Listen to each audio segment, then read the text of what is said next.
जी बिस्मिल्लाहिर्रहमानिर्रहीम अस्सलाम वालेकुम।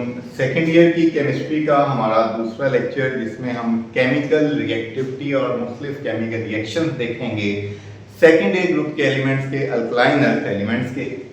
देखिए जी, ग्रुप टू के अंदर एलिमेंट्स हमारे पास जिनको हमने क्या नाम दिया था, एस ब्लॉक एलिमेंट्स, जिसमें कौन कौन से एलिमेंट्स शामिल हैं, beryllium, magnesium, calcium, strontium, barium और रेडियम। ये हमारे पास ग्रुप टू के एलिमेंट्स हैं और इनकी सारी कॉन्फ़िगरेशन जो है वो एस सबशेल्स में फिल होती है। दैट्स व्हाई हमने इनको क्या नाम दिया, एस ब्लॉक एलिमेंट्स का नाम दिया। अब इन एलिमेंट्स की हमने रिएक्टिविटी को बेटा जिक्र करना है। रिएक्टिविटी, केमिकल रिएक्टिविटी कहता है बेस्ड ऑन इलेक्ट्रॉनिक कॉन्फ़िगरेशन, और ये सारे एलिमेंट्स की इलेक्ट्रॉनिक कॉन्फ़िगरेशन आपके सामने लिखी है कि ये बेरिलियम भी अपने आखिरी शेल में से 2 इलेक्ट्रॉन लूज करके बेरिलियम 2 पॉजिटिव आयन में कन्वर्ट होता है, मैग्नीशियम भी 2 पॉजिटिव आयन में, कैल्शियम भी 2 पॉजिटिव आयन में और स्ट्रोंशियम भी 2 पॉजिटिव आयन में कन्वर्ट होता है। इसका मतलब है कि जैसे जैसे डाउन द ग्रुप आएंगे इनके इलेक्ट्रॉन देने की टेंडेंसी ज्यादा हो जाएगी और इनकी रिएक्टिविटी भी डाउन द ग्रुप क्या होगी, इंक्रीज करेगी। बट हमेशा याद रखें ये फर्स्ट ए ग्रुप से कम रिएक्टिव हैं और ट्रांजिशन मेटल से ज्यादा रिएक्टिव हैं। अब हमारे पास हम बात करेंगे कि केमिकल रिएक्टिविटी किन बातों पर डिपेंड करती है, based upon their electronic configuration. इनके आखिरी शेल में, वैलेंस शेल में 2 इलेक्ट्रॉन्स होते हैं और जब वो 2 इलेक्ट्रॉन को लूज करते हैं तो ये पॉजिटिव 2 कैटाइन बनाते हैं और एबिलिटी टू लूज इलेक्ट्रॉन जैसे जैसे डाउन द ग्रुप आएंगे इंक्रीज कर जाएगी, और ability to lose electron increase करेगी तो बेटा रिएक्टिविटी भी इंक्रीज करेगी। क्यों?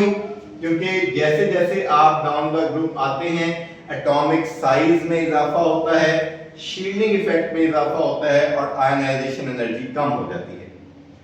हमारे पास इन एलिमेंट्स का रिएक्टिविटी ऑर्डर लिखें तो बेरिलियम की रिएक्टिविटी सबसे कम, क्योंकि बेरिलियम का साइज सबसे कम है और बेरिलियम के साइज कम होने की वजह से उसकी इलेक्ट्रॉन के साथ अट्रैक्शन ज्यादा है। लेकिन जैसे जैसे डाउन द ग्रुप आएंगे एटॉमिक साइज क्या होते जाएंगे, वो ज्यादा होते जाएंगे और शील्डिंग इफेक्ट ज्यादा हो जाएगा और आयनाइजेशन एनर्जी में कमी आ जाएगी। जिस तरह पिछले लेक्चर में भी हमने आयनाइजेशन एनर्जी का ग्राफ ड्रॉ किया था।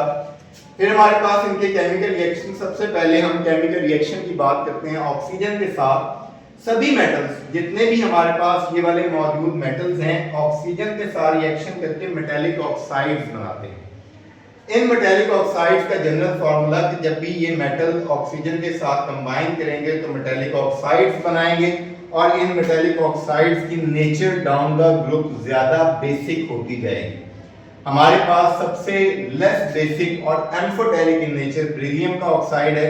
बेरिलियम ऑक्सीजन के साथ लीस्ट रिएक्टिव है और 600 डिग्री सेल्सियस पे रिएक्शन करता है और बेरिलियम ऑक्साइड बनाता है। लेकिन बेरिलियम ऑक्साइड की कोटिंग इतनी कॉम्पैक्ट और इतनी हार्ड होती है कि ये बेरिलियम ऑक्साइड इस बेरिलियम के ऊपर प्रोटेक्टिव कवर बना लेता है जो अंदर वाली बेरिलियम को मजीद ऑक्सीजन से रिएक्ट करने से रोकता है। इसलिए बेरिलियम की कभी भी कंप्लीट ऑक्सीडेशन नहीं होती।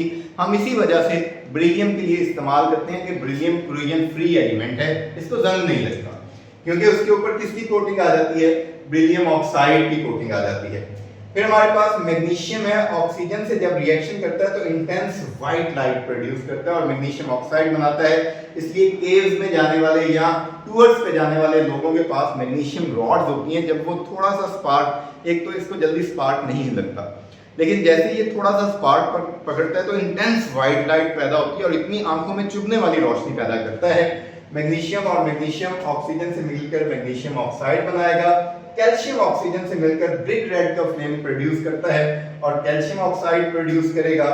बेरियम ऑक्सीजन के साथ मिलकर वाहिद सेकेंड ए ग्रुप का एलिमेंट जो पर ऑक्साइड बनाता है, क्योंकि बेरियम की इलेक्ट्रोपॉजिटिव नेचर ज्यादा होती है। जैसे जैसे डाउन द ग्रुप आते हैं तो इलेक्ट्रोपॉजिटिव कैरेक्टर इसका ज्यादा होता है, जिसकी वजह से ऑक्सीजन से मिलकर ये पर ऑक्साइड बनाता है। और आपको पता है पर ऑक्साइड किन्हें कहते हैं, जिस पर ऑक्सीजन पर -1 ऑक्सीडेशन स्टेट होती है। लेकिन खैर इन सभी की हम बात करें, beryllium oxide, magnesium oxide, calcium oxide, strontium oxide, ये सारे व्हाइट सॉलिड और इनकी बेसिक नेचर है। और जैसे जैसे डाउन द ग्रुप आएंगे बेटा बेसिक कैरेक्टर क्या करेगा, इंक्रीज। लेकिन इनकी बेसिक नेचर क्यों है?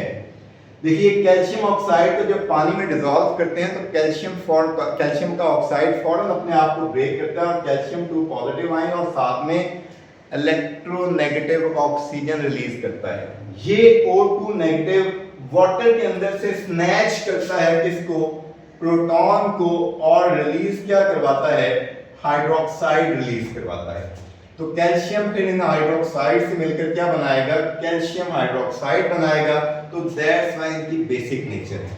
लेकिन कहता है basic character increase down the group, जैसे जैसे डाउन द ग्रुप आएंगे ऑक्सीजन को लूज करने की एबिलिटी ज्यादा हो जाएगी। जितना हमारे पास इलेक्ट्रोपॉजिटिव कैरेक्टर कम होगा उसका एटॉमिक साइज कम होगा, तो ऑक्सीजन के साथ उसकी binding electrostatic force of attraction ज्यादा होगी। बेरिलियम ऑक्साइड पानी में डिसॉल्व होने के बाद कभी भी आसानी से ऑक्सीजन रिलीज नहीं करेगा, इसी वजह से वो हाइड्रोक्साइड नहीं बना सकता। कैल्शियम या डाउनवर्ड स्ट्रोंशियम बेरियम की तरफ आए तो पानी में जल्दी से ऑक्सीजन रिलीज कर देते हैं और हाइड्रोक्साइड के साथ उनकी इलेक्ट्रोस्टैटिक फोर्स ऑफ अट्रैक्शन क्या होती है, वो ज्यादा होती है। तो दैट्स व्हाई हम लिखते हैं कि बेसिक कैरेक्टर क्या करते हैं, इंक्रीज डाउन द ग्रुप होते हैं। इसी तरह जब ये वाटर से रिएक्शन करते हैं, कहता है सिवाय बेरिलियम के ऑल सेकंड ग्रुप एलिमेंट जब वाटर से रिएक्शन करेंगे तो मेटालिक हाइड्रोक्साइड बनाएंगे और साथ में क्या रिलीज करेंगे, हाइड्रोजन गैस रिलीज करेंगे। बेरिलियम बेटा वाटर से रिएक्ट करता है तो बेरिलियम ऑक्साइड की प्रोटेक्टिव कोटिंग बन जाती है और अंदर वाली बेरिलियम को मजीद जो है वो रिएक्शन नहीं हो पाता। तो बेरिलियम वाटर के साथ वाहिद ऐसा एलिमेंट है जो बेरिलियम ऑक्साइड बनाता है, हाइड्रोक्साइड नहीं बनाता। मैग्नीशियम के दो तरह के रिएक्शन है। मैग्नीशियम जब ठंडे पानी के साथ रिएक्शन करता है तो मैग्नीशियम हाइड्रोक्साइड बनाएगा और साथ में हाइड्रोजन गैस रिलीज करेगा, लेकिन जब ये स्टीम के साथ रिएक्शन करेगा तो मैग्नीशियम ऑक्साइड की कोटिंग बन जाएगी और साथ में क्या रिलीज करेगा, हाइड्रोजन गैस रिलीज करेगा।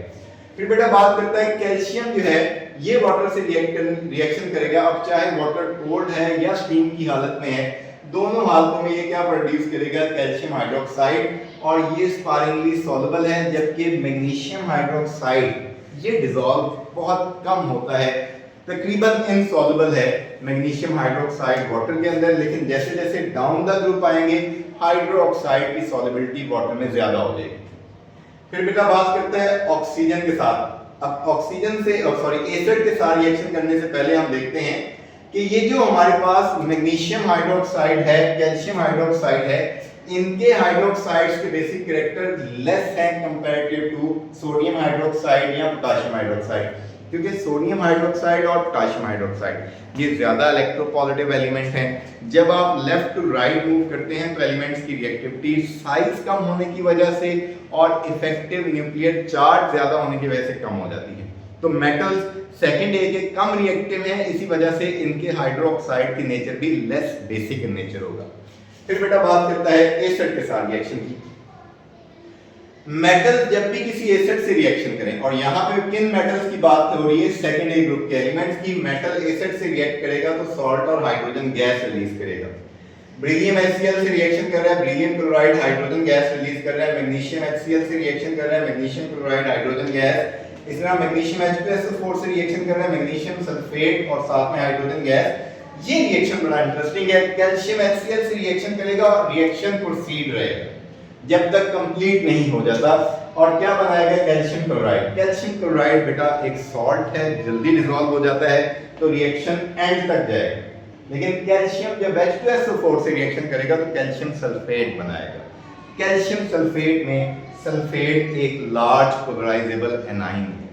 जब ये लार्ज पोलराइजेबल एनाइन पानी में आएगा तो इसकी सॉल्युबिलिटी कम हो जाएगी और ये कैल्शियम के ऊपर, जिस तरह बेरिलियम के ऊपर बेरिलियम ऑक्साइड की कवरिंग आ जाती है, इसी तरह कैल्शियम के ऊपर कैल्शियम सल्फेट की कवरिंग आ जाएगी और ये इसका मजीद एसिड से रिएक्शन को स्टॉप कर देगा। तो कैल्शियम जैसे जैसे H2SO4 से रिएक्शन करेगा कैल्शियम सल्फेट बनेगा, लेकिन एक वक्त आएगा कि रिएक्शन मुकम्मल प्रोसीड नहीं करेगा, क्योंकि उसके ऊपर कैल्शियम सल्फेट की प्रोटेक्टिव कवरिंग होगी है, और कैल्शियम सल्फेट क्या होता है, ये लेस सॉल्युबल होता है। बहुत शुक्रिया, ये थे हमारे सेकंड ए ग्रुप के रिएक्शन। नेक्स्ट लेक्चर इसके बाद।